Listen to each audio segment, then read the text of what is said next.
Comic books! That's right, I said it. I'm Chase Porter, and today we are gonna be talking about comics from this last Wednesday, September 23rd.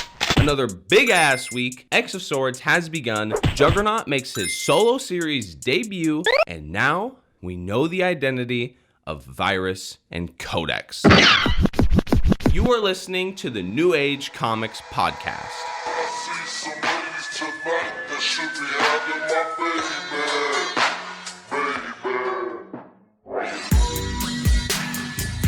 What's up, guys?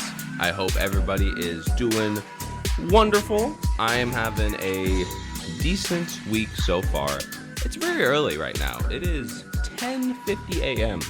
and I just woke up early to come over here, record this podcast for myself and for everybody, of course.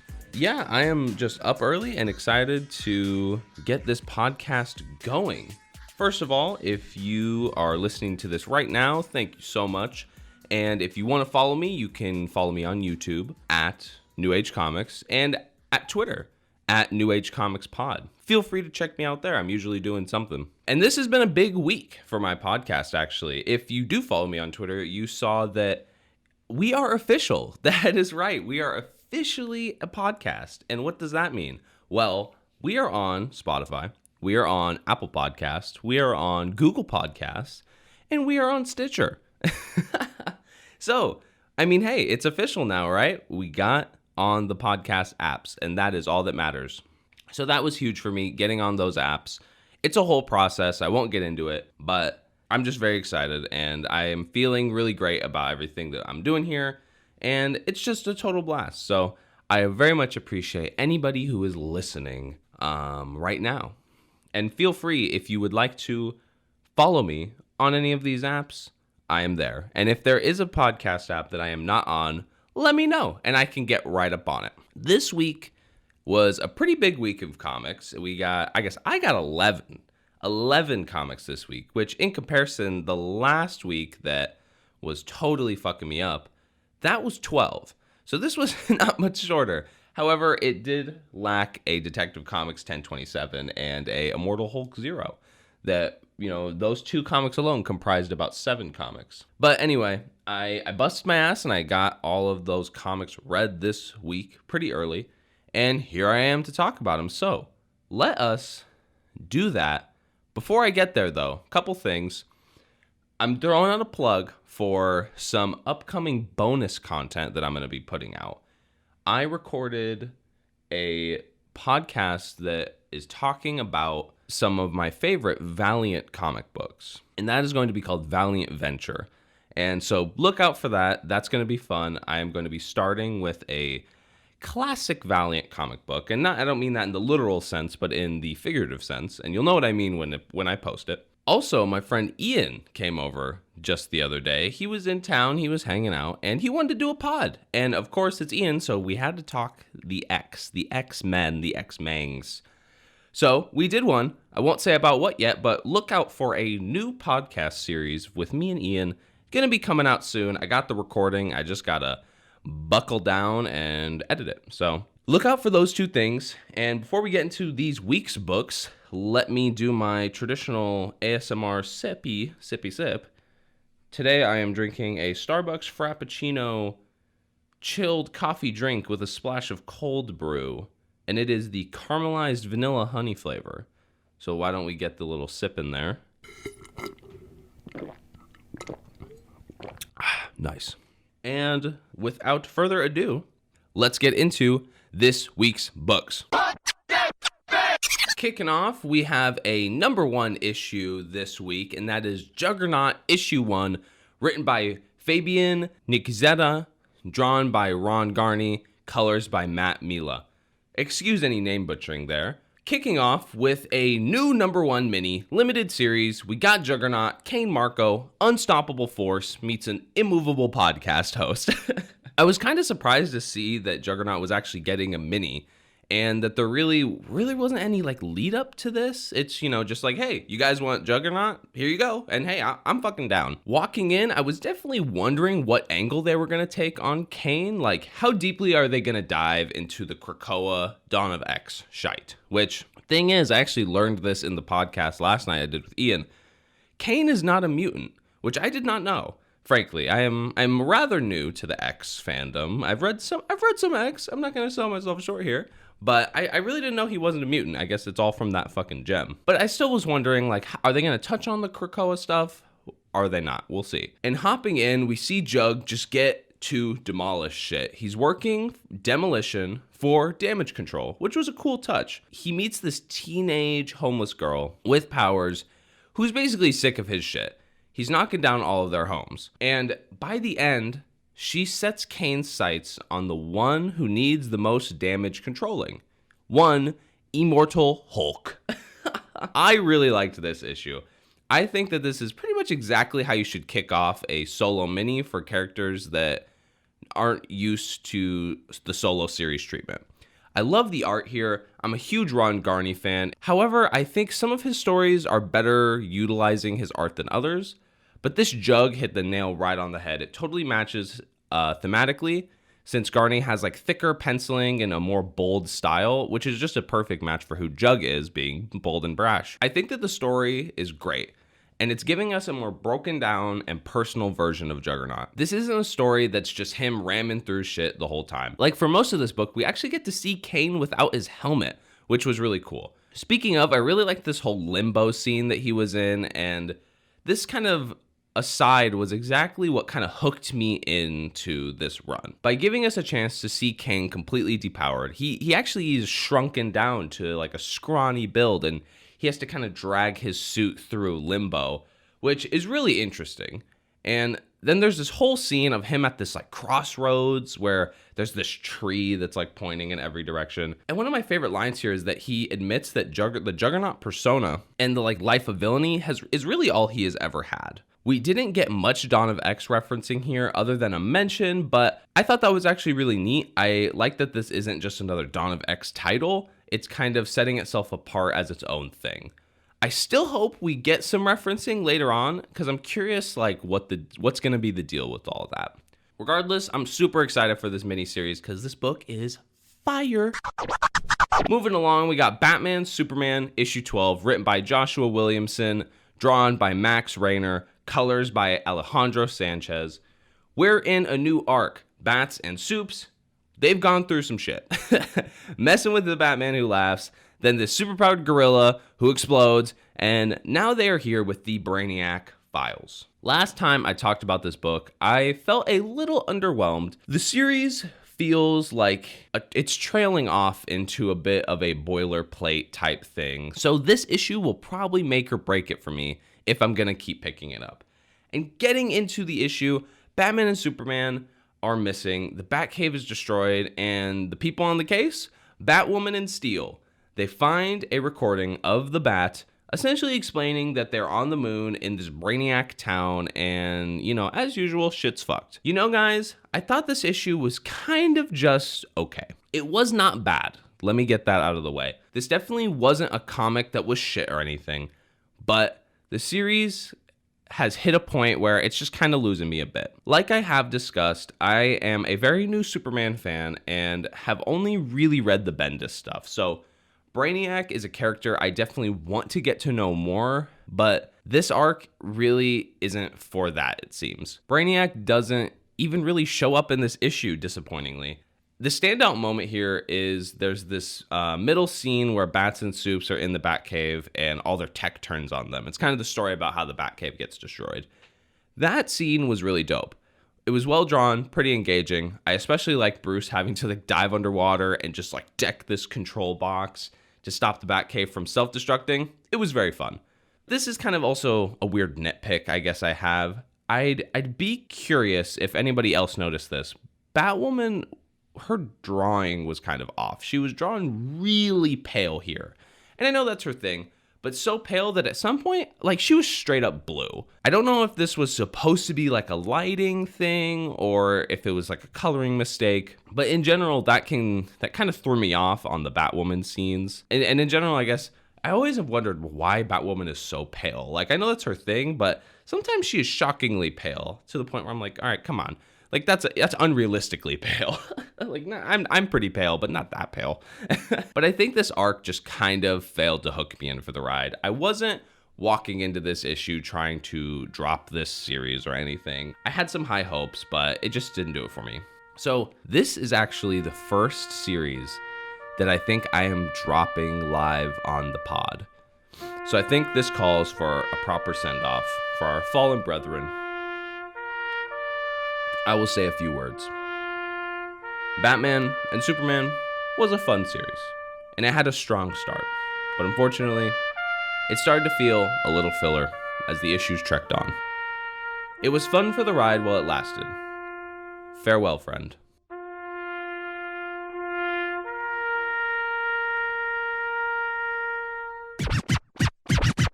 Blade Runner 2019, issue number 10, written by Mike Johnson and Michael Green, drawn by Andres Guinaldo, colors by Marco Lesko.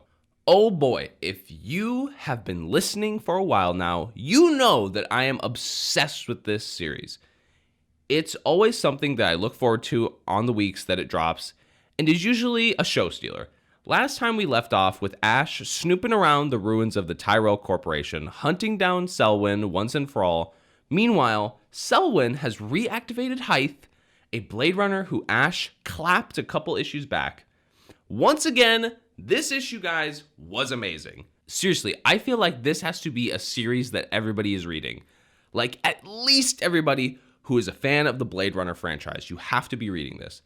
Ash, in this issue, she sets her sights on Selwyn, doesn't make it very far before she is intercepted by the police for questioning. She's being transferred via car when she's kidnapped and thrown into a trunk and taken to a cellar where Ash is welcomed to the Resistance. My thoughts on this issue? Whew, Jesus Christ, guys. This is one of my favorite series right now. I think I can say that. It is one of my favorite series at the moment. One of my favorites in my poll. This is just one of those comics where the art and the writing are fully in sync. And it literally feels like I'm watching a movie. Like, you know, I've said that before, but it feels like a storyboard for Blade Runner 3 as far as I'm concerned. The pacing and narration is something that consistently just takes me back. The dialogue, especially in the narration, is just so bare bones, but fits so perfectly. It really helps build Ash's character a lot. I like how she's very stoic. And I think that's like a quality that is very rarely seen in female lead characters in comic books these days. I can get into that at a different date. But not only is the character building top fucking notch, but the world building here is something to absolutely rave about. I feel like every issue we're seeing a new place or a new angle of LA that we just haven't seen before. Like this issue, we get the Tyrell Pyramid, which is just so great.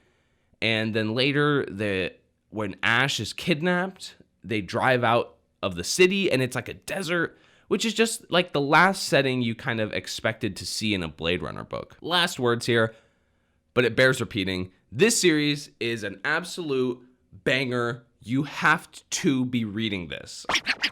All right, knocking them out quick today. Next, we got The Immortal She-Hulk #1, written by Al Ewing, drawn by John Davis Hunt, colors by Marcio Menes. Back at it with some Empire Aftermath shit. This time, I can say it's something I was actually very excited for. Al Ewing, he is extending his Immortal verse to the entire Hulk fam. And in this issue, we're getting the She-Hulk.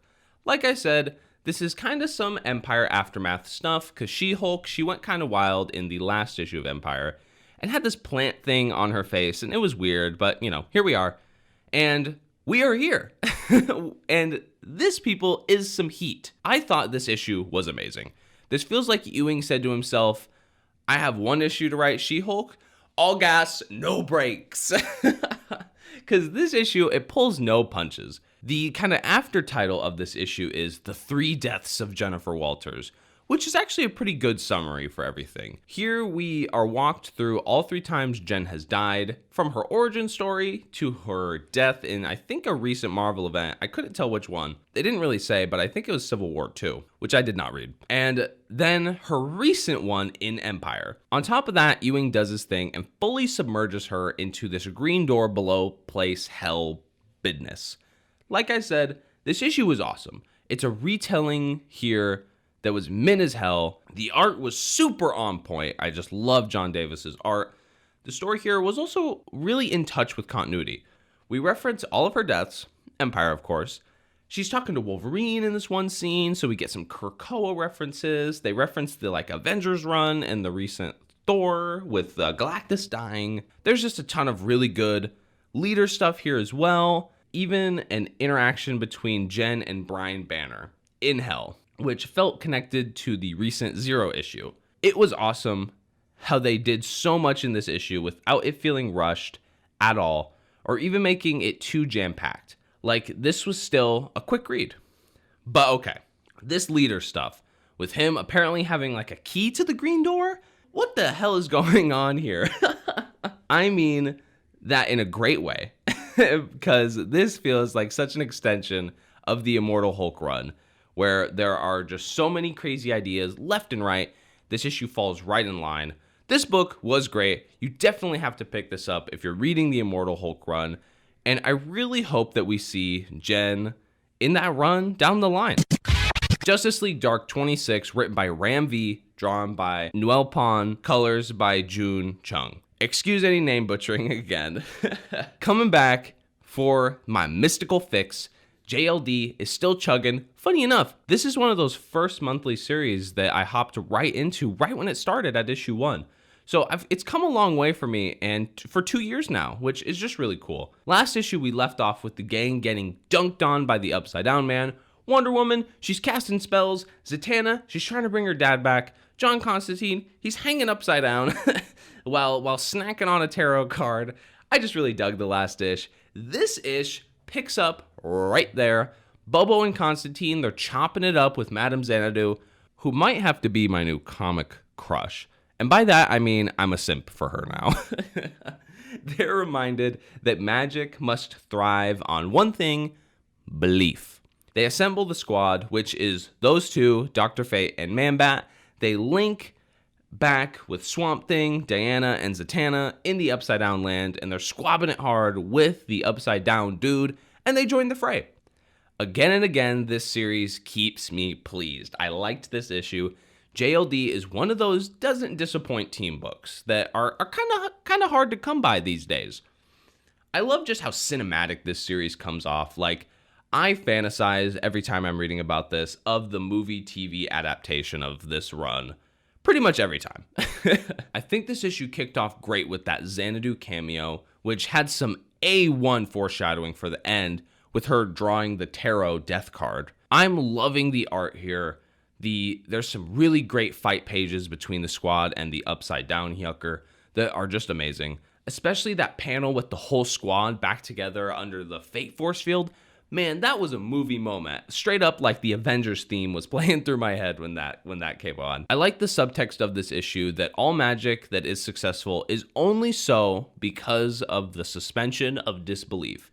Or more accurately, belief. Which was sort of the buzzword for this issue. And okay, here, I gotta do it. I have to do it, all right? Spoiler warning for the last page. 3, 2, 1. That cliffhanger has me hard pressed. Constantine, he got fucking quick scoped, sniped by the Upside Down boy. Which, oh god, this is that foreshadowing I was talking about with Xanadu. I know how comics do, right? Nobody dies, the last page doesn't count, blah, blah, blah. But I hope if they do kill Constantine here, that they're going to do a pretty epic return arc for him. So I can't wait for the next issue. And Ram V, if you are listening, can I just get some more Xanadu, please? I just thought I would ask. Undiscovered Country, number 8, written by Scott Snyder and Charles Soule, drawn by Cam Macaulay and Leonardo Grassi, colors by Matt Wilson. This is another podcast first. Last week we had a lot of podcasts first. This week we got some. This series, it's been a total blast to read. Scott Snyder and Charles Soule, they're telling a just balls to the wall story about America, and it's been closed off for decades. This select team of individuals, they're going in to attempt to find a cure for this disease called Sky. And from that point, things just go batshit. The group is split up. They meet an insane cast of characters, from the Destiny Man with these glowing deer horns to Uncle Sam, who we really don't know much about yet. But the squad, they have to travel in this spiral around America that lands in the Heartland. The country is sectioned off into 13 states now. There's insane animal mutations and plenty of Mad Max-esque stuff. Like, if I haven't illustrated this well enough, this series is just insane. The gang seemed all pretty random at first, but then we learned that they're all selected to go to America for specific reasons. There's just too much to recap, okay? Because every issue, like 30 things happen, and we only know what like half of them mean. So this wonky summary, if it interested you, catch up on the series your damn self. We last left off, the gang boarded this train that was able to transport them to the next state or location, into the next zone. We have entered Zone 2, Unity, and Uncle Sam, he's back, because he was seemingly killed in the last issue. I think this is like the second time that's happened. This issue, we explore this new zone, which is like a tech utopia, essentially. There's a city that is fully populated and has this like insane neurotech setup where people that can essentially think of something, it will come into existence. Like, literally, if you can think it, then you can have it. We meet a new Uncle Sam, right, who seems to be kind of like a robot or something. See, this is something I'm not sure about, because I got the variant cover of this issue involuntarily, and it's a Stegman cover, which I was really hype about. But it's Uncle Sam having like his face swapped off, and he's like a straight robot. So is this some like canon fan theory or a spoiler? Because I can't really tell. Because they didn't mention him being a robot in this issue. They were asking about him, and he was just being canny about it. Anywho, Sam, he takes them to this town where they meet the mayor or president or leader or queen or something. I'm also not really sure. She said that there's like no pecking order in this place, which is kind of cool. This issue was really dope. I thought it was a good kickoff for this new next arc. I think it's neat that Schneider and Soule are able to kind of switch up the pace of the story with so much ease. Like, the whole series has been totally like the fuck kind of vibe. But this was a needed change of pace. I think even if the next issue goes back to the fuck, I think just letting us breathe for a second is like a really great plot choice. But all that being said, I'm absolutely waiting for this to get fucked up. Like, this lady, she gave me big, like, fucked up shit going on in the background vibes. And you know, when was the last time you saw a comic book utopia that was successful? Like, I'm just being honest here.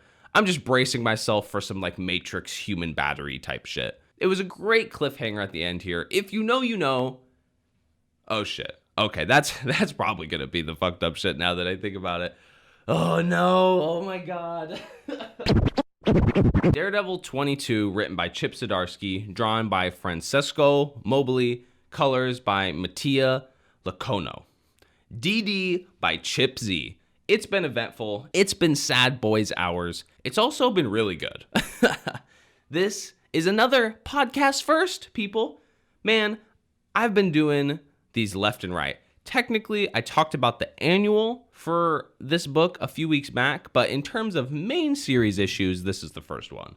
Like I said, Chip's run has been absolutely wild and amazing. So far, we have seen Matt, he's killed somebody, quit being Daredevil, turned into Matt Murdock Vigilante, aka Black Mask Man Mode, then come back as Daredevil, only to turn himself into jail for murder. And that's a very, very abridged version. Like, a lot more has happened, especially in Matt's personal life. He's had a girlfriend who was a part of this crime family, and then the crime family had some crazy things happen to them, and then there's these billionaires that are trying to gentrify Hell's Kitchen. It's a whole thing, okay?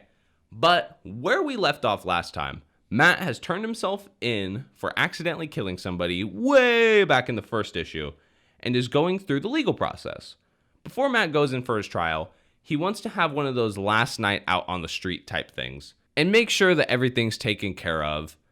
This leads him to try and get help from Tony Stark, as the cover would suggest.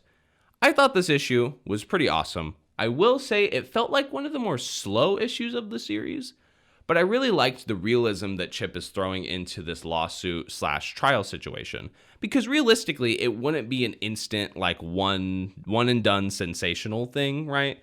Usually that's the joke about TV and movies when it comes to the courtroom and law. They always mess it up. They always make it go way faster than it needs to be. The first page of this comic was just absolutely amazing. It's a full spread of Matt getting his mugshot taken. Then afterwards, when he walks out, there's a sea of reporters, and that's just an epic panel. One thing that I noticed is that it seems like they're setting up for Typhoid Mary stuff to be a threat down the line, which that's a subplot that I'm actually really excited for.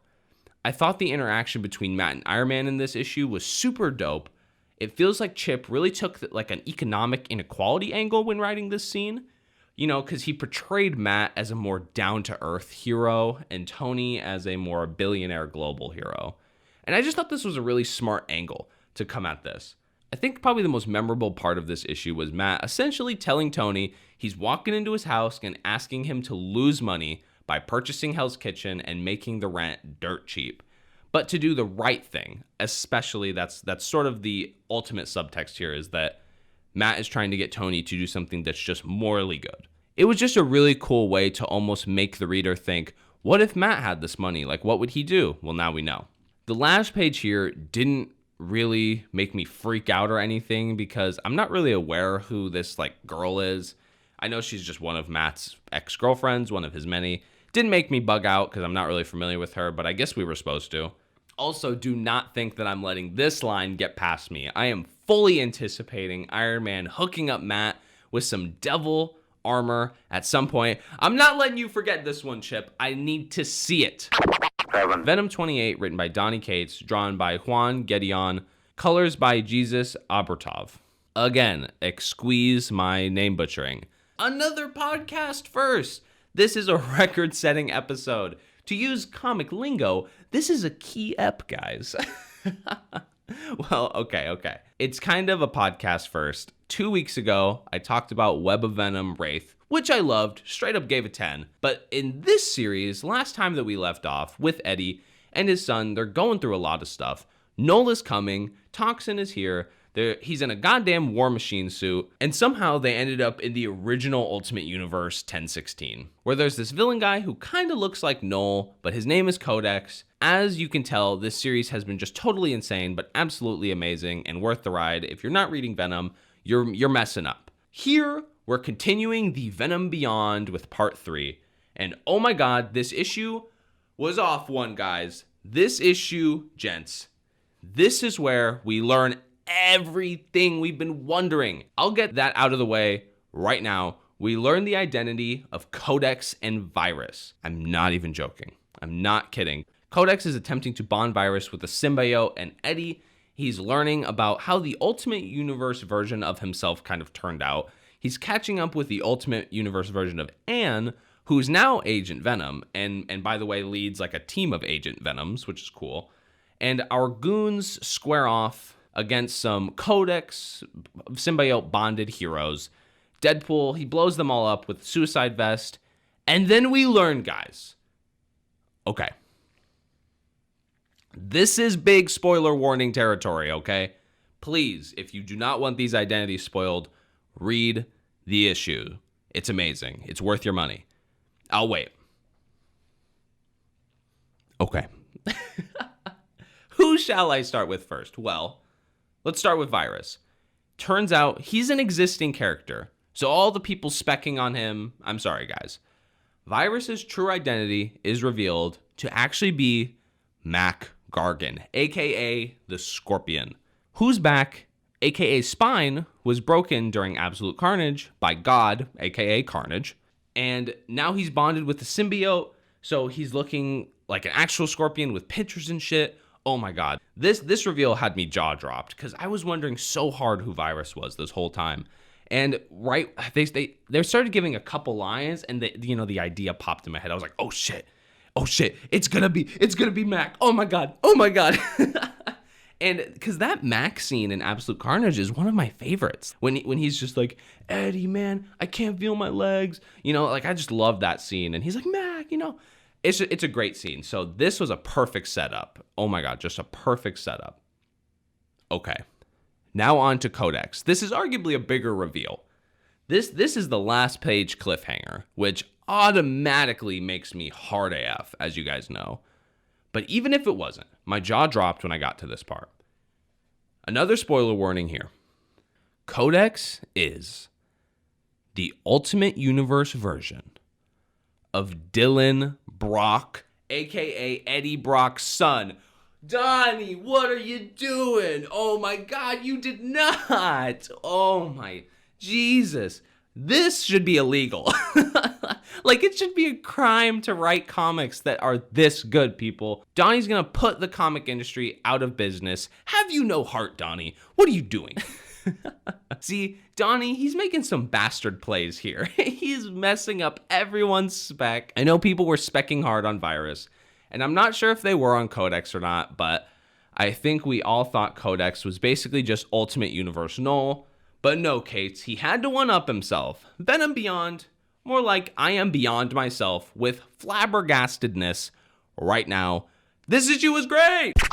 Swinging back over to DC, we have Action Comics 1025, written by Brian Michael Bendis, drawn by John Romita Jr., colors by Brad Anderson. The Bendis Superverse has been a trip. I have talked about not only Action, but also the current Superman title. I controversially do not think this run is cheeks. I actually really dig it, and I have to give it credit for making me love Supes. So you won't see me hating here. This is a safe haven for those who like the Bendis Superman. And unless it is actually genuinely hateable, which so far it hasn't been. Last time, we're in the House of Kent arc, part 4 to be specific. The whole super family is here, and they're ready to finally take down this whole invisible mafia nonsense thing. This issue has the whole super fam coming head-to-head with Leon's final trump card, which is this huge purple monster thing that allegedly killed Superman in his universe. It absorbed his power and used it to absorb more power, and they're dubbing it the Parasite. I'm not sure if that's what it is or not, or if it's even a new character. They fight this thing while Clark, he sends Lois this article to publish, essentially covering the death of their mayoral candidate and Deputy Fire Chief Melody Moore. And this wouldn't be a problem if the Daily Planet wasn't currently under a raid from the FBI. This was another really great issue. The story is starting to feel real cinematic, as if they're really building up to some kind of end here, since the Invisible Mafia was actually kind of one of the first things that Bendis started back in Action Comics 1001. So it only seems fitting. I like how Bendis has made it feel more and more like a super family, like, the Bat family, which is great and much needed, considering that all the pieces were kind of just lying around sitting there. Like, it could definitely use, in my opinion, some more Nightwing Red Hood isms, and by that I mean kind of moving some of these characters into new positions, which, hey, I think Bendis is trying, or at least actively taking steps towards there. But, I think it'd be cool if John wasn't just Superboy, or Connor Kent wasn't just a weird Superboy thing. If they kind of became their own characters, I think that would be really awesome. One weird thing I do have to point out is, what the hell was this intro splash page about? It said years ago in another place, and the only thing I can think of is that this is a scene of the Parasite dude, killing his planet Superman, but there's no purple on the page, so I have no clue. But okay, this standout scene from this issue is Connor Kent, man. If you know, you know. Spoiler warning. He came through and socked the fuck out of that purple dude so hard that John Kent had to catch his father, right? But alas, Connor, he got clapped. He got clapped by the purple dude. Clapped? I mean, I guess I'm not sure.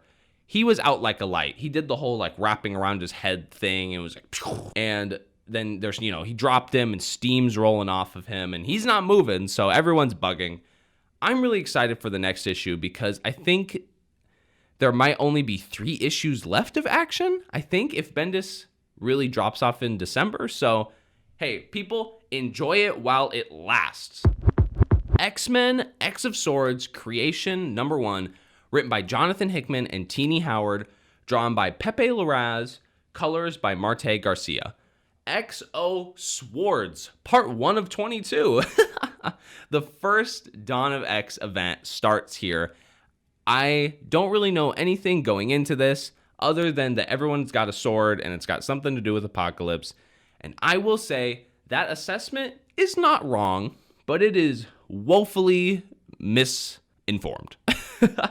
I honestly don't even know how to describe this issue, guys. Like, I think if I gave it a shot, I would be here all day. I wrote a damn near page about this thing. But okay, I will make an attempt. There are these beings who we learn to be children of Apocalypse, right? And they're seizing this like nexus of the other world. And there's this elaborate graphic that actually shows this pretty well in the beginning of Time with Krakoa on this larger island called Okara, or I guess it's a part of that island. And it was split in half into Krakoa and Arakko, and now an army is coming from Arakko into another world, assumingly attempting to take over everything and progress over to Krakoa and Earth. That is the hyper-abridged summary, okay, guys? Like, near the end of this book, keep in mind this is a $7 humongous issue. We get the ball rolling because it seems like there's going to be essentially a contest. Or maybe it's better to say like a gladiator-style arena duel, because Saturnine, who's like the queen of this other world, has arranged this between the X-Men and this other world army thing. I mean, I'm not even really scratching the surface here. There is a huge backstory behind this Annihilation Force thing, and there's this whole nuanced tarot card reading, which features the 10 of Swords card, har har har.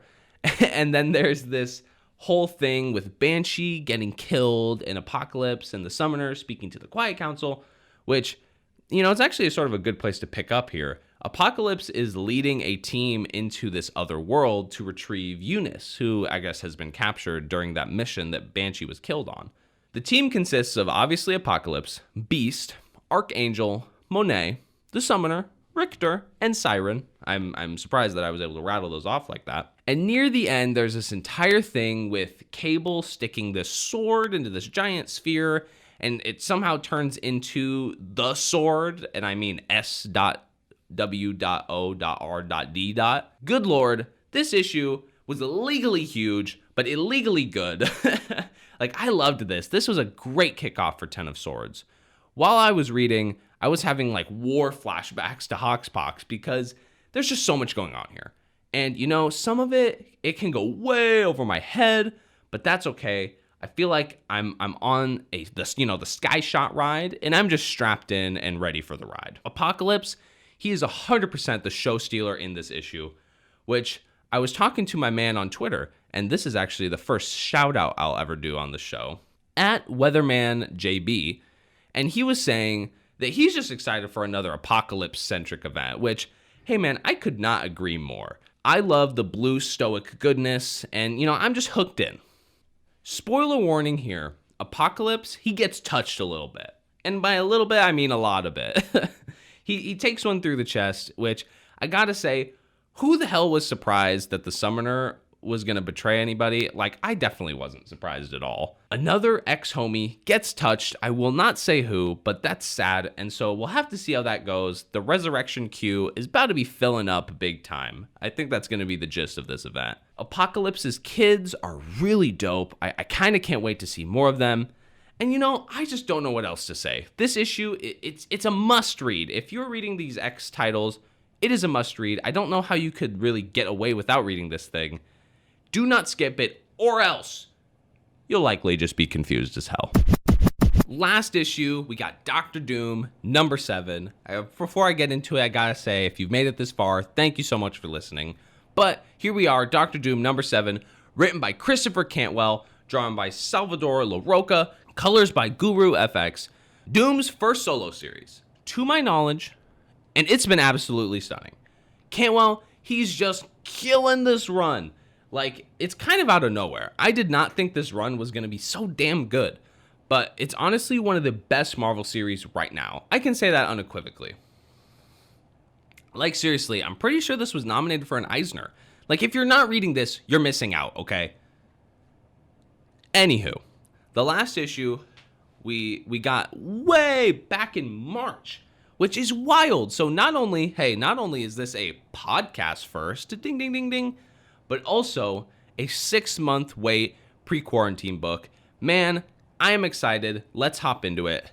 I wrote a damn near page about this. Last issue, Doom and Kang, they are straight buddy cop movie style, venturing around, arguing, fighting, all of that good stuff. Doom, he gets the ultimate nullifier. Not sure how that happened.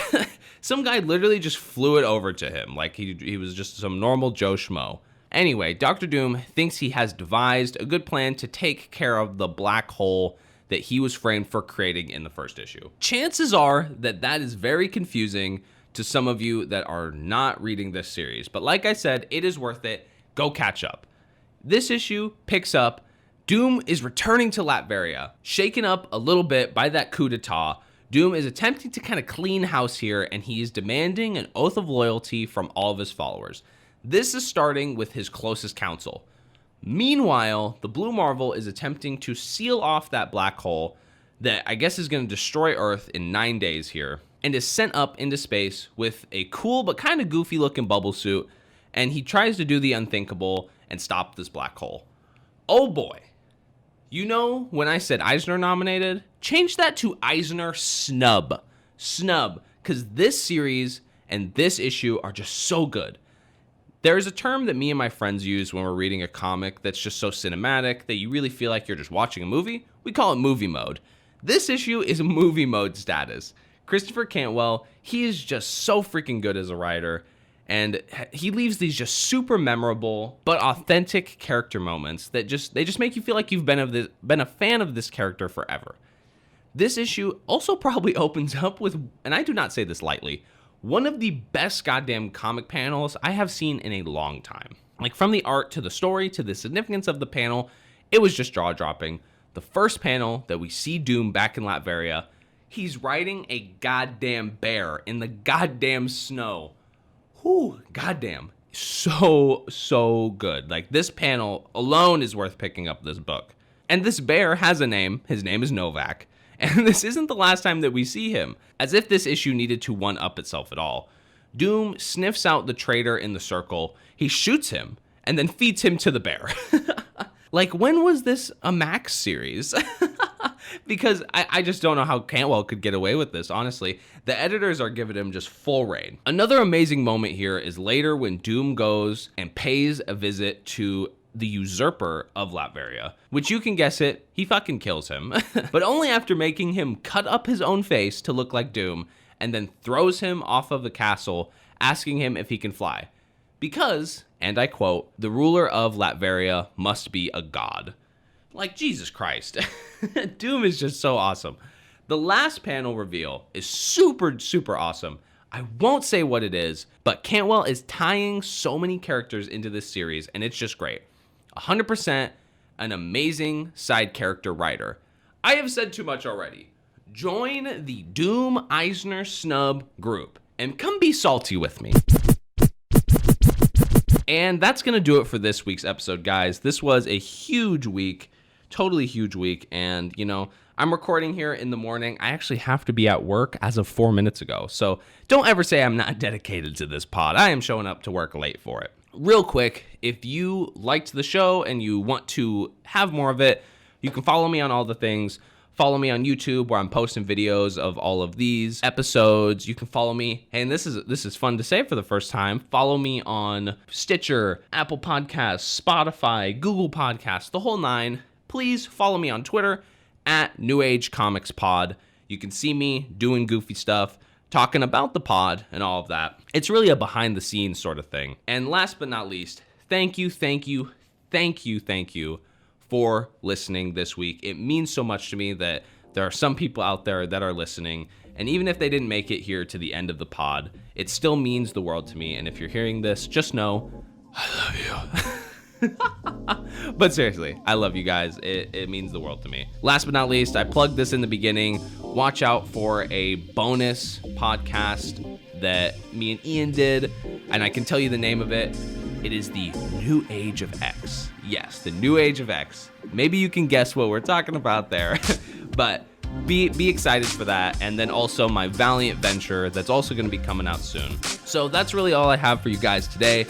I'm glad that I can get this episode out a little more early than last week. So that being said, I love you guys and have a wonderful weekend. Read some comics, do all that stuff, and just have fun. All right. See you guys. Goodbye.